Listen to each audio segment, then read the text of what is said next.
완도와 더불어 함께하는 완도 주사랑교회.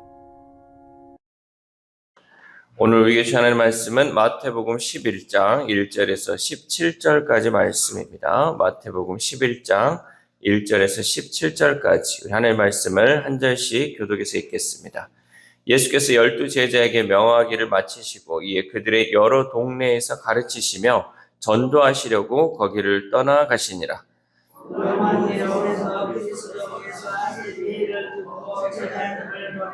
예수께서 여짜오되 오실 그이가 당신이오니까 우리가 다른 일을 기다리오리이까.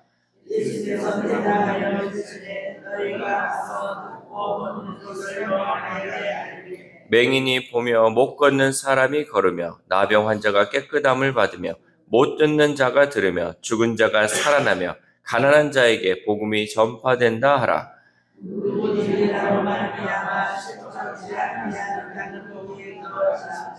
그들이 떠나며 예수께서 무리에게 요한에 대하여 말씀하시되 너희가 무엇을 보려고 광야에 나갔더냐? 바람에 흔들리는 갈대냐?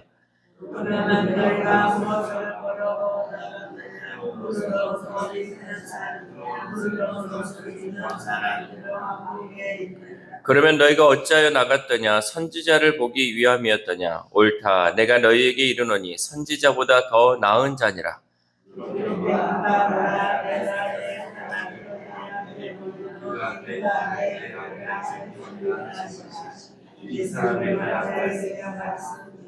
내가 진실로 너에게 말하노니 여자가 낳은 자 중에 세례 요한보다 큰 이가 일어남이 없도다. 그러나 천국에서는 극히 작은 자라도 그보다 크니라.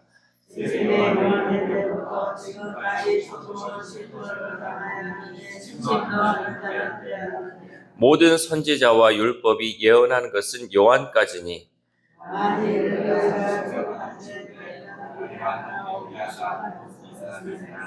귀 있는 자는 들을지어다.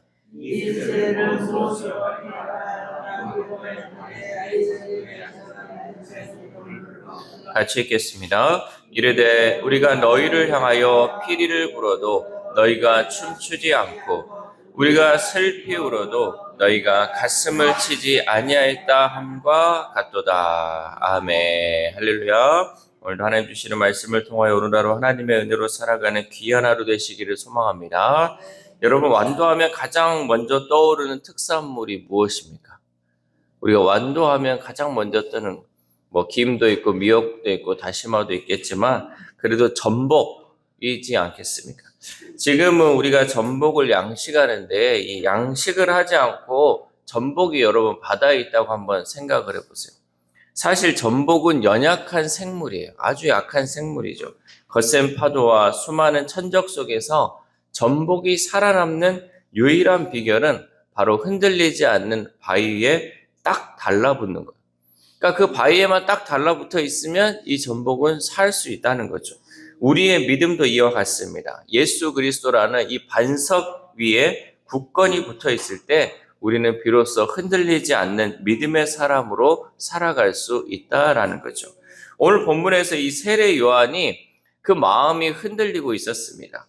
이 세례 요한이 흔들렸던 이유는 그가 처한 현실 때문이었죠. 우리 2절 말씀 시작. 요한이 옥에서 그리스도께서 하신 일을 듣고 제자들을 보내어. 아멘. 예수님은 이 제자들을 파송하시고 각 마을에서 가르친다는 이 소식이 전해지는 동안 세례 요한은 어디에 있었냐면 차디 찬 감옥에 있었어요. 그러니까 그의 환경에 이 감옥이라는 곳에 갇혀 있었다는 거죠. 그는 예수님이 그리스도이심을 분명히 믿었지만 이 감옥이라는 냉혹한 상황에 흔들리기 시작했습니다. 그래서 요한은 요한의 제자들을 통해 예수님께 물어보죠. 우리 3절 말씀 시작. 예수께 여짜오되 오실 그이가 당신이오니까 우리가 다른 일을 기다리오리이까. 아멘. 이 요한의 질문 속에는 깊은 혼란이 담겨 있어요. 하나님의 심판을 선포했던 그분이 왜 악인들을 그대로 두고 계시는가? 왜 로마의 압제는 여전하고 세상은 여전히 어두운가라는 그 질문이 이 안에 포함되어 있다는 거죠. 이렇게 믿음의 사람도요, 감옥 같은 현실 앞에서는 흔들릴 수 있다는 거죠. 여러분, 우리가 믿음이 있다고 생각하지만 여러분이 이 교회 안에 있고요. 또 아무 나에게 문제가 없으면요. 믿음이 큰 것처럼 보이고 나는 흔들리지 않는 것처럼 보여요. 그러나 현실이, 내가 처한 현실이요. 암흑한 현실이고 너무나 어려운 상황에 처하다 보면요. 나도 모르게 흔들릴 수 있다라는 거죠.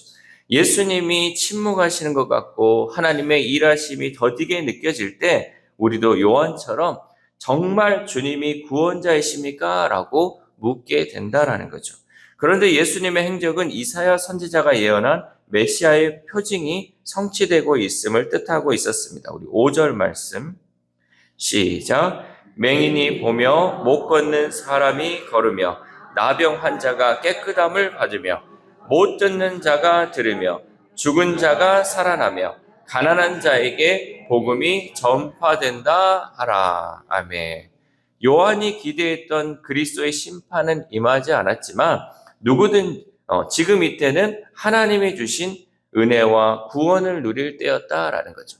그러니까 지금 요한이 생각할 때는 지금 이 모든 불의한 상황을 다 예수님께서 제거했으면 또 심판했으면 하는 것을 바라고 있었지만 오히려 이때가 구원의 때임을 말씀하고 있죠. 못 듣는 자가 듣게 되고 눈먼 자가 보게 되고 안진뱅이가 일어서고 이런 모든 것이 예수 그리스도 메시아를 통해서 일어나고 있다라는 거죠.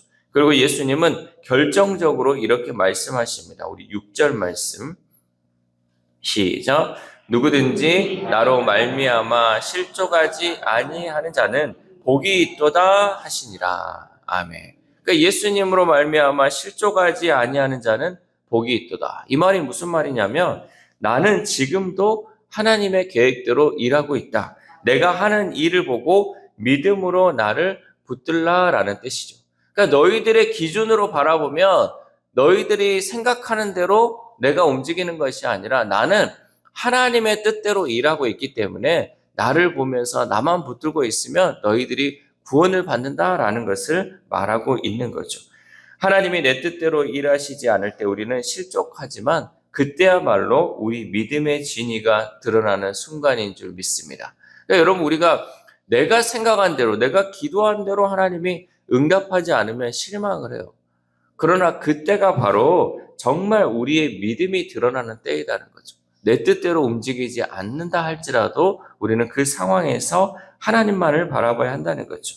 그러므로 우리에게 의혹과 의구심이 드는 바로 그 순간이 오히려 믿음으로 하나님께 영광 돌릴 절호의 기회로 삼고 나아갈 수 있기를 소망합니다. 그리고 요한의 제자들이 돌아간 뒤 예수님은 무리에게 요한에 대해 말씀하셨습니다. 요한은 감옥에 갇혀 있었지만 그의 삶은 결코 흔들리는 갈대가 아니었습니다. 그는 헤롯 왕 앞에서도 두려워하지 않고 죄를 지적했던 용기 있는 선지자였어요. 그러니까 헤롯 왕의 그 잘못됨을 지적함을 통해서 지금 감옥에 갇혀 있었지만 그는 그렇게 단호하게 하나님이 보내시는 선지자로서의 그 역할을 감당했다라는 거죠. 그는 메시아의 길을 예비하고 구약과 신약의 경계를 잇는 하나님의 사자였습니다. 우리 10절 말씀 시작. 기록된 바 보라 내가 내 사자를 네 앞에 보내노니 그가 내 길을 내 앞에 준비하리라 하신 것이 이 사람에 대한 말씀이니라. 아멘. 세례 요한이 어떤 사람이냐라고 하면 이 한 문장으로 얘기할 수 있는 거죠. 예수님이 가신 길을 미리 예비한 자. 예수님이 가야 할 길을 닦은 자. 여러분 예전에는 이게 왕이 어디를 갈 때는요 길을 닦아놔야 돼요. 지금처럼 뭐 길이 도로가 있는 것이 아니라 비포장길에 길도 없는 여러 가지 상황 가운데 길을 닦아놔야지 왕이 그 길을 걸어갈 수 있었던 것처럼 예수님이 그 길을 걸어가기 위해서 이 세례 요한은 그 길을 닦는 자로서 하나님이 보내신 하나님의 사자였다는 거죠. 비록 그가 감정적으로 흔들렸을지라도 믿음의 뿌리는 여전했습니다. 여러분 진정한 믿음은요 감정의 흔들림이 없는 상태가 아니라 흔들려도 끝까지 주님을 놓지 않는 힘인 줄 믿습니다. 그러니까 여러분 우리가 내 감정이요 하루에 12번도 바뀌는 게 사람 마음이잖아요. 이 감정은 흔들릴 수 있어요. 인간이다 보니까. 근데 이것마저 흔들리지 말라고 하면 그건 억지죠. 우리가 흔들릴 수는 있어도 우리의 믿음만큼은 오직 주님께 딱 붙어 있으면 된다는 거죠. 주님께만 붙들려 있으면 우리는 믿음으로 설 수 있다라는 것을 우리는 잊지 말고 나아가야 한다는 거죠. 마지막으로 예수님은 당시 세대를 비유로 말씀하셨습니다. 우리 16절에서 17절 말씀 시작. 이 세대를 무엇으로 비유할까? 비유하건대 아이들이 장터에 앉아 제 동물을 불러 이르되 우리가 너희를 향하여 피리를 불어도 너희가 춤추지 않고 우리가 슬피 울어도 너희가 가슴을 치지 아니하였다 함과 같도다. 아멘. 아이들 무리 중에 한쪽이 피리를 불고 춤추는 것이나 슬피 울고 가슴 치는 것을 제안해도 다른 한쪽 무리가 응하지 않는다라는 거죠. 그러니까 이쪽에서는 피리를 불고 이쪽에서는 슬피 울어도요, 반대편에서는 그걸 보고 움직이지 않는다는 거죠. 여기서 피리를 불고 춤추는 것은 보통 결혼식을 의미합니다. 그러니까 그때 결혼식은 서로 막 피리를 불고 또 춤을 추는 이 장면을 의미하는 거예요. 그러니까 막 그냥 노는 것이 아니라 지금 결혼식을 의미하고 있죠. 또 슬피 울고 가슴을 치는 것, 그 뭐예요? 그거는 장례식을 의미하겠죠. 그러니까 결혼식이 열리고 장례식이 열리는 그 상황 가운데 반대편에서는 아무런 움직임이 없다는 거죠. 이것은 당시 사람들의 요구대로 움직이지 않았던 이 요한과 예수님의 모습을 암시하고 있습니다. 여러분, 우리 세대도 다르지 않는 것 중에 뭐냐면요, 주님이 우리 뜻대로 역사하지 않으면 우리는 불평합니다. 왜 이렇게 안 하냐고, 왜 이렇게 안 되냐고 우리는 불평하죠. 그러나 이 모습은 주객이 전도된 모습입니다. 여러분, 반응해야 하는 대상은요, 주님이 아니라 오히려 우리입니다. 우리가 움직여야 되는데 우리는 늘 주님께 움직여달라고 하는 거죠. 우리가 하나님의 말씀대로 움직이고 하나님의 말씀대로 살아야 하는데 우리는 늘 하나님과 예수님께 우리의 뜻대로 움직여달라고 요구하고 있다는 거죠. 주객이 전도된 거예요. 이것을 여러분, 우리가 이 예수님의 말씀하신 그 비유의 말씀을 우리는 깨달아야 된다는 거죠. 사랑하는 주일학교의 성도 여러분, 전복은요, 거친 파도에 흔들릴지언정 바위에서 떨어지지 않습니다.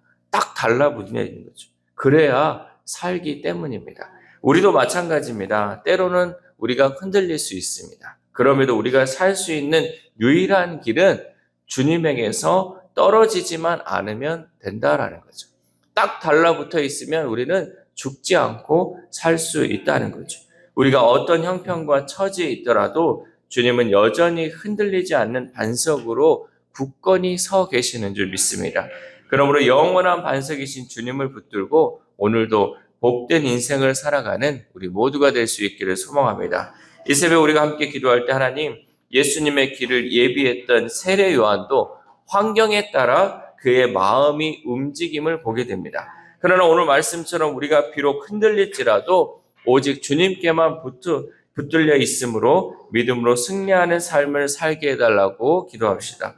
또한 오늘 하루를 살아감에 있어서 우리 주변에 있는 이 전복을 바라보면서 전복처럼 우리도 주님께만 꼭 붙들려서 주님의 뜻대로 살아가는 저와 여러분 되시기를 주님의 이름으로 소망합니다. 기도하겠습니다. 하나님 감사합니다. 오늘 말씀을 통하여서 우리 세례 요한의 모습을 통하여 우리의 모습을 발견하게 됩니다. 우리가 정말 하나님 믿음이 있다 하고 또 믿음대로 살아간다고는 하지만 환경이 바뀌고 또 환경이 어려우면 우리의 마음 또한 흔들림을 하나님 고백합니다. 그러나 우리의 마음은 흔들릴지라도 우리의 믿음만큼은 주님께 딱 달라붙어서 흔들리지 않는 믿음으로 살아갈 수 있도록 도와주시옵소서. 전복이 정말 굳건한 바위에 붙어서 그 생명을 유지했던 것처럼 우리도 주님께 딱 달라붙어서 하나님의 나라를 끝까지 지켜나가며 주의 복음을 끝까지 전하는 우리의 삶이 될 수 있도록 도와주시옵소서. 또한 하나님, 정말 예수님의 비유처럼 우리가 우리의 뜻대로 주님을 움직이게 하는 것이 아니라 하나님의 뜻대로, 하나님의 말씀대로 우리가 움직임을 받아서 주의 말씀에 순종하여서 주님을 따르는 자의 삶을 살아갈 수 있도록 함께하여 주시옵소서. 특별히 아픈 한우들을 위해서도 하나님 기도합니다. 하나님, 그 영혼들 정말 아픈 상황 속에 있고 너무 힘들어서 때로는 주님을 외면하고 때로는 주님보다 약을 더 의지할 때가 많았음을 고백합니다. 그러나 하나님, 그 마음이 아프고 힘들지라도 정말 하나님만을 붙들게 하시고 예수 그리스도만을 붙들며 통하여서 주님이 주시는 그 은혜로 온전하게 치유되고 회복되는 우리 환우들의 삶이 될 수 있도록 주님 도와주시옵소서. 또한 우리의 자녀들이 있습니다. 우리의 다음 세대들이 있습니다. 하나님, 정말 이 세상을 살아감에 있어서 이것도 해야 되고 저것도 해야 되고 막 흔들리는 그 상황이 있다 할지라도 하나님, 그들의 믿음만큼은 오직 주님께 붙들려 있음을 통하여서 주님이 주시는 그 생명으로 살아가는 우리의 자녀들, 우리의 다음 세대들 될 수 있도록 도와주시옵소서. 또한 오늘 하루를 살아갑니다. 하나님, 오늘 하루 가운데 우리가 또한 해야 하는 일들도 있고 또 참여해야 하는 것도 있고 여러 가지 일들이 우리 앞에 놓여 있습니다. 하나님, 여러 가지 힘든 일들 또 여러 가지 해야 되는 그 상황들이 있다 할지라도 우리의 믿음만큼은 주님께 붙들려 있음을 통하여서 하나님이 주시는 그 은혜로 살아가는 귀한 하루 될 수 있도록 도와주시옵소서. 이 모든 말씀 우리를 구원하여 주신 예수 그리스도의 이름으로 기도드립니다. 아멘.